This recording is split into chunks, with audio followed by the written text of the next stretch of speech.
ஏற்கனவே மாப்பிள்ளை வீட்டில் என் தங்கச்சி மேலே ரொம்ப கோவமாக இருக்காங்க. இந்த மாதிரி நேரத்தில் நம்மளும் பதிலுக்கு ஒரு நோட்டீஸ் அமிச்சா அது அவ்வளோ சரிப்பட்டு வராது. எல்லாம் சரியா வரும் செல்வம். ராணி அவ புருஷன் கூட நல்லபடியா வாழதான் போறா. உன் மதிப்புக்கும் மரியாதைக்கும் எந்த குறையும் வராது. நான் சொல்றதை செய். உனக்கு எப்படி உன் தங்கச்சி மேலே அக்கறை இருக்கோ அதே மாதிரி உன் மேலேயும் எனக்கு நிறைய அக்கறை இருக்கோ. தைரியமா இரு, எல்லாம் நல்லபடியா நடக்கும். இல்லைங்க, நான் என்ன சொல்லுவேன். சரி, நான் மறுபடியும் பேசுகிறேன். இந்தாங்கண்ணா. சரி, நீ போமா, நான் குடிச்சுக்கிறேன்.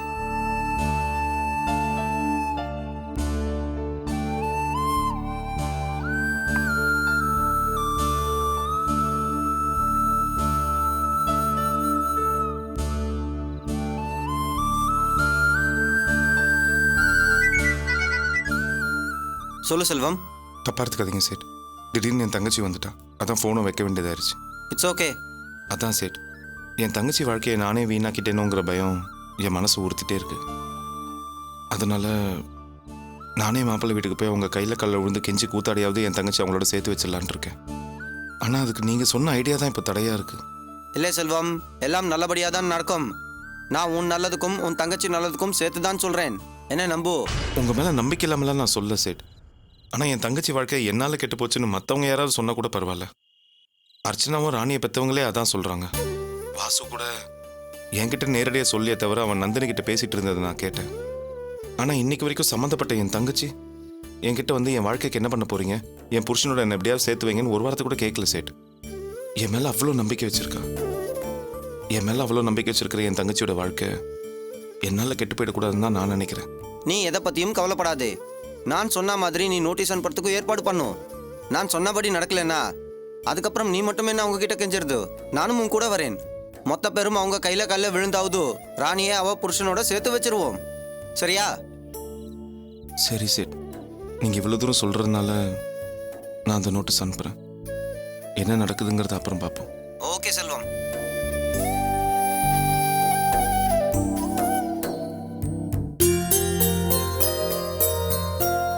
என்னங்க, தூங்கிட்டீங்களா? இல்ல ஜெயந்தி, சும்மா தான் படுத்துட்டு இருந்தேன். சாரிங்க, இளமாறனை சமாதானப்படுத்தி அவனை சாப்பிட வச்சு தூங்க வச்சுட்டு வரதுக்குள்ள நேரமாயிடுச்சு. இந்தாங்க பால். பரவாயில்ல ஜெயந்தி, பிரியாவோட குழந்தைய பொறுப்பா அக்கறையா கவனிச்சுக்கிறியே. பாவங்க, அந்த பிஞ்சு குழந்தைக்கு யாரு இருக்கா? இந்த சின்ன வயசுல அப்பாவும் இல்லாம அம்மாவை பறி கொடுத்துட்டு நிக்கிறான். அத்தை வயசானவங்க, உடம்புக்கு முடியாதவங்க வேற. பிரியா சோகத்துல இருந்தே இன்னும் அவங்க மீண்டு வரல. இந்த நிலைமையில அந்த குழந்தைக்கு நம்மளை விட்டா வேற யாருங்க இருக்கா? ஜெயந்தி, என் மனசுல நினைச்சிட்டு இருக்கிறதெல்லாம் அப்படியே சொல்லிட்ட. உன்னை நினைச்ச ரொம்ப சந்தோஷமா இருக்கு ஜெயந்தி. இனிமே இளமாறனுக்கு நாம தாங்க அப்பா அம்மா. நம்ம குழந்தை ரம்யா வேற, இளமாறன் வேற நான் நினைக்கலங்க. 2 பேரையும் ஒன்னாதான் நினைக்கிறேன். இன்னைக்கு கூட ஆபீஸ்ல இருந்து வரும்போது அவனுக்கு விளையாடுறதுக்கு பொம்மையும் புது ட்ரெஸ்ஸும் வாங்கிட்டு வந்தேன். எந்த சூழ்நிலையிலையும் அவனுக்கு அம்மாவோட ஏக்கம் வந்துடக்கூடாது. அதனாலதான் நான் அவனை ரொம்ப கவனமா பாத்துக்கிறேன். இளமாறம் விஷயத்துல நான் நினைச்சதெல்லாம் நீ சொல்லாமலே செஞ்சுட்டு இருக்க. ரொம்ப தேங்க்ஸ் ஜெயந்தி. என்னங்க நீங்க தேங்க்ஸ் எல்லாம் போய் சொல்லிக்கிட்டு? நமக்கு இன்னொரு குழந்தை இருந்ததுன்னா நான் இதெல்லாம் செய்ய மாட்டேனா? சரி, நீங்க பால் குடிச்சிட்டு தூங்குங்க.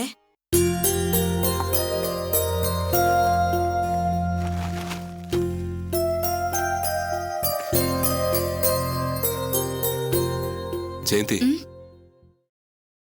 இப்படி வந்து உட்காரு, உன்கிட்ட கொஞ்சம் பேசணும்.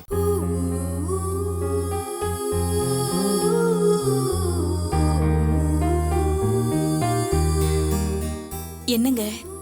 நான் உன்கிட்ட கொஞ்சம் நஞ்சம் இல்ல, ரொம்ப கடுமையாவே நடந்துகிட்டேன்ல. அப்படிலாம் ஒன்றும் இல்லைங்க. நான் அப்பெல்லாம் எங்க அம்மா பேச்சை கேட்டுக்கிட்டு உங்களுக்கு பிடிக்காத மாதிரி நடந்துக்கிட்டேன். அதனால தான் நீங்க எனக்கு அந்த மாதிரி தண்டனையை கொடுத்தீங்க. ஆனா இப்பெல்லாம் நான் எங்க அம்மா இருக்கிற திசையை கூட திரும்பி பார்க்கறது இல்ல. நான் ரொம்பவே மாறிட்டேன். மாறிட்டேங்கிறத விட திருந்திட்டேன். நானும் அதை கவனிச்சுட்டு தான் வரேன். ராணி விஷயத்துல உன் இடத்துல வேற யாராவது இருந்திருந்தாங்கன்னா என் மேல சந்தேகப்பட்டு குடும்பத்துல பெரிய பிரச்சனையே வந்திருக்கும். என் அப்பா அம்மா என்னை நம்பாம கண்டிச்சப்ப கூட நீ என்ன விட்டு கொடுக்கல, நம்பிக்கையோட பேசின பாத்தியா? அன்னைக்கே நான் உன்னை நல்லா புரிஞ்சுக்கிட்டேன் ஜெயந்தி. நான் உங்களை காதலிச்சு கல்யாணம் பண்ணிக்கிட்டவங்க. நீங்க என்ன அடிச்சாலும் திட்டினாலும் உங்க மனசுக்குள்ள எப்பவும் எனக்கு ஒரு இடம் இருக்குன்னு எனக்கு நல்லாவே தெரியும். அப்படி இருக்கும்போது உங்க மேல எனக்கு எப்படிங்க சந்தேகம் வரும்? இன்னைக்காவது உங்க மனசுல இருந்தத வெளிப்படையா என்கிட்ட சொல்லிட்டீங்க. அதை நினைக்கும் போது எனக்கு ரொம்ப சந்தோஷமா இருக்குங்க. நான் இனிமே எப்பவுமே உங்க மனசுப்படிதான் நடந்துப்பேன். என்ன நம்புங்க. இளமாறன் இனி நம்ம குழந்தை. அவனை பத்தி நீங்க கவலைப்படாதீங்க. அவனை நல்லபடியா வளர்த்து ஆளாக்க வேண்டியது என்னோட பொறுப்பு. சரிங்க, நீங்க கவலைப்படாம தூங்குங்க.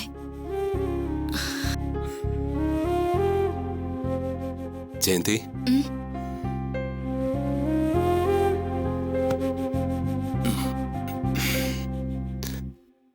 ரெண்டு மனசு ஒன்னாயிடுச்சுல்ல,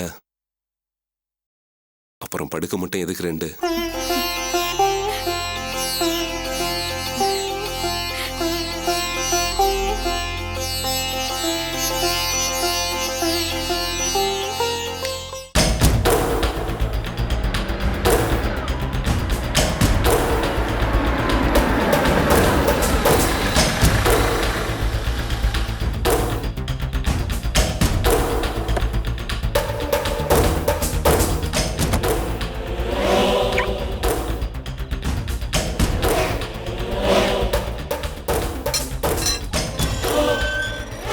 ஆஹா, நம்ம மூடு சேஞ்ச் பண்ணிவிடுவோம். அதான் சேஃப்டி. காவியாக்கு நம்ம மேலே எந்த டவுட்டும் வராது. Good.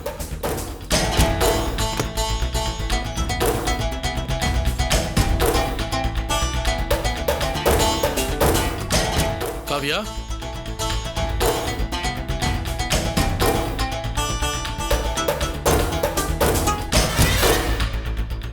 Kavya,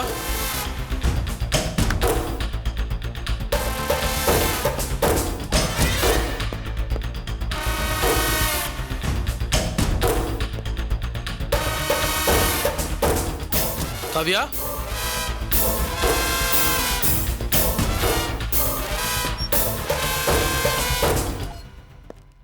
Kavya,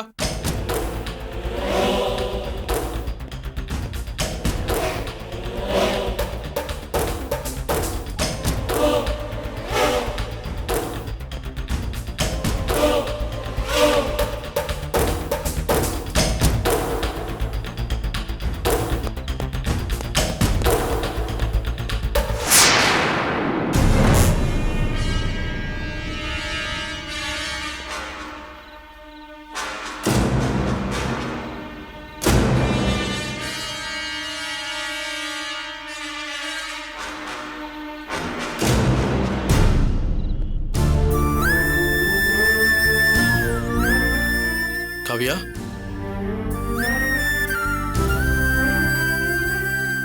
Kavya, what happen? நான் கூப்பிட்டது கூட காதுல விழாம சத்தமே இல்லாம எங்க நின்றுட்டு இருக்க? ஓ, ஐ நோ. பிரியாவை பத்தி நினைச்சுட்டா இங்க நின்றுட்டு இருக்கல.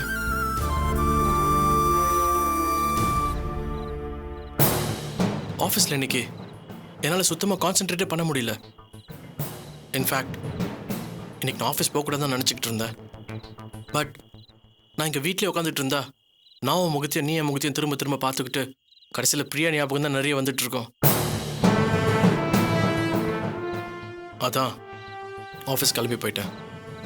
ஆஃபீஸில் கூட இன்னைக்கு பிரியா பற்றின டாபிக் தான். அவள் உட்காந்த சீட்டை பார்க்கும் போதெல்லாம் அவங்க உட்காந்து வேலை பார்த்ததெல்லாம் ஞாபகத்துக்கு வந்துச்சு. ச்சே, பிரியாவோட இழப்பு எவ்வளோ பெரிய இழப்பு. அது என்னாலே தாங்கிக்க முடியல. பாவம், நீ எப்படி தாங்கிப்ப? பிரியா ஒரு தேவதை மாதிரி வந்தா இருந்தா. Now she is Khan.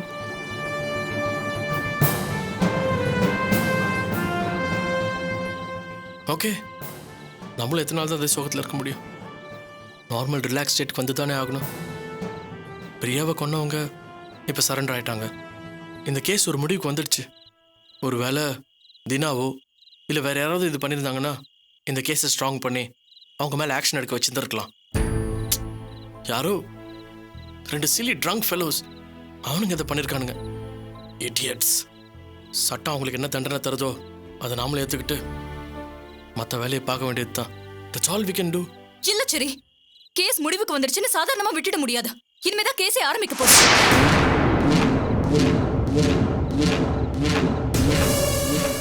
இனிமேதான் கேஸ் ஆரம்பிக்க போதா? What are you saying, Kavya? பிரியாவை கொலை செஞ்சேன்னு சரண்டர் ஆயிருக்கிறவங்க உண்மையான கொலைகாரங்க கிடையாது. அவங்க வேற யாருக்காகவும் சரண்டர் ஆயிருக்காங்க. பிரியாவை கொலை பண்ண அந்த கொலைகார எங்கேயோ பதுங்கி இருக்கான். என்ன சொல்ற காவியா? சரண்டர் ஆனவங்க தான் பிரியாவை நாங்க தான் கொன்னோன்னு ஸ்டேட்மெண்ட் கொடுத்துருக்காங்கல்ல. இன்ஃபேக்ட் போலீஸும் அதை ஒத்துக்குச்சுல்ல. இல்ல, யாரு ஒத்துக்கிட்டாலும் ஏன் கோர்ட்டை சொன்னாலும் நான் ஒத்துக்க மாட்டேன். ஏன்னா என் கனவுல வந்தவன் ரெயின் கோட் போட்டிருந்தான். அந்த உருவத்துக்கும் பிரியாவை கொன்னதா போலீஸ்ல சரண்டர் ஆயிருக்கிற இந்த 2 பேருக்கும் எந்த ஒற்றுமையும் கிடையாது. அது மட்டும் இல்ல, பிரியாவை துரத்தி கொலை பண்ணது ஒரு ஆள் தான், 2 பேர் கிடையாது.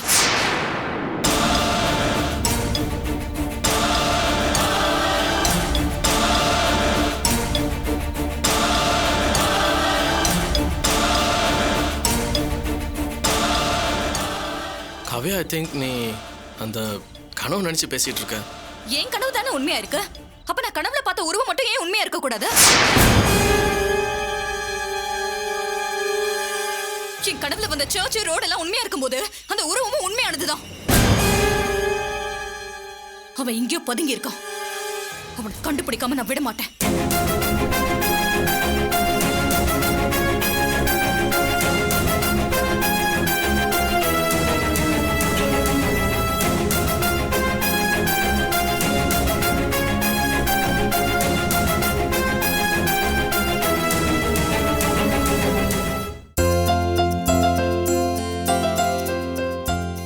இந்தாங்க சார், கொரியர் சார்.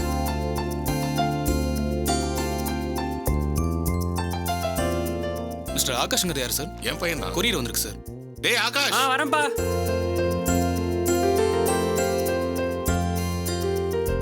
அதுல ஒரு சைன் பண்ணு.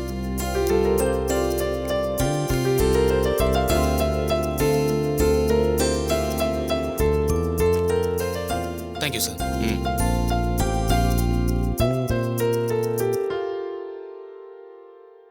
எங்க இருந்துடா வந்திருக்கு? தெரியலப்பா, ஏதோ வக்கீல் அட்ரஸ் போட்டிருக்கு. வக்கீல் அட்ரஸா? அப்ப அவகிட்ட இருந்தா வந்திருக்கணும். டைவர்ஸ் கேட்டு நோட்டீஸ் அனுப்பியிருந்தோம்ல, பதிலுக்கு சம்மதம்னு சொல்லி நோட்டீஸ் அனுப்பியிருப்பா. ரொம்ப நல்லதா போச்சு. அவளோட அண்ணன் பணக்காரங்கிற திமிர்ல உடனே டைவர்ஸ்க்கு ரெடி ஆயிட்டா போல இருக்கு. என்னன்னு பிரிச்சு படி.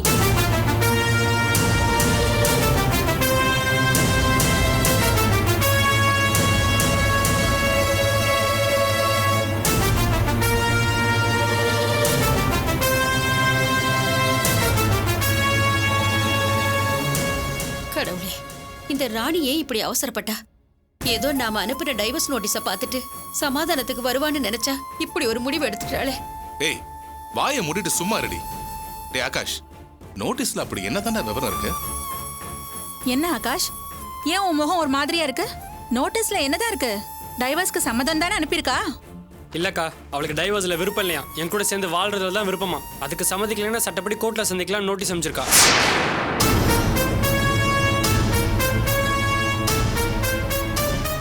நல்ல வேளை, எங்க அவசரப்பட்டு டைவர்ஸ்க்கு சம்மதம்னு சொல்லி கையெழுத்து போட்டு அனுப்பிட்டாலும் பயந்து போயிட்டேன்.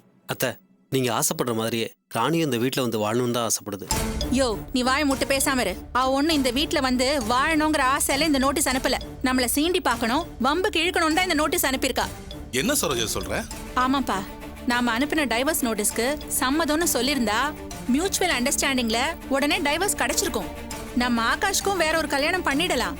ஆனா அவளை 2ஆம் தரமா கட்டிக்க யார் வருவா?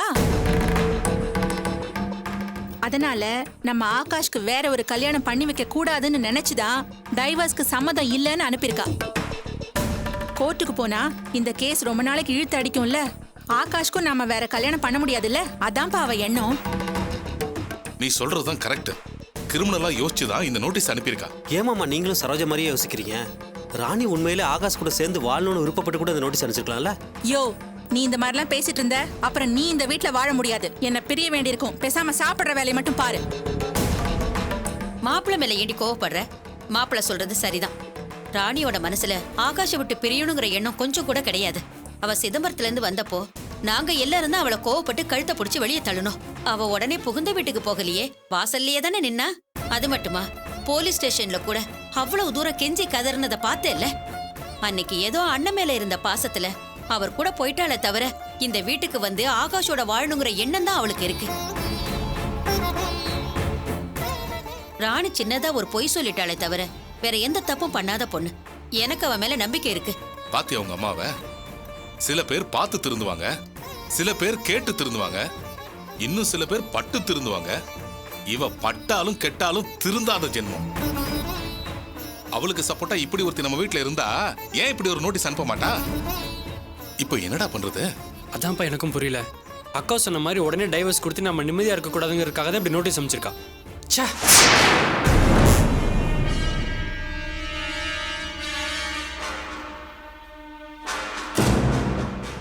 சரோஜா, தம்பிக்கு இன்னொரு கல்யாணம் பண்ணி வைக்கலாம், பணம் காசெல்லாம் பார்க்கலான்னு ஆசைப்பட்டில்ல? உன் ஆசைக்கு ஆப்பு விழுந்துருச்சுல. கடைசியில் ஜெயிச்சது யாரு? ராணி தானே?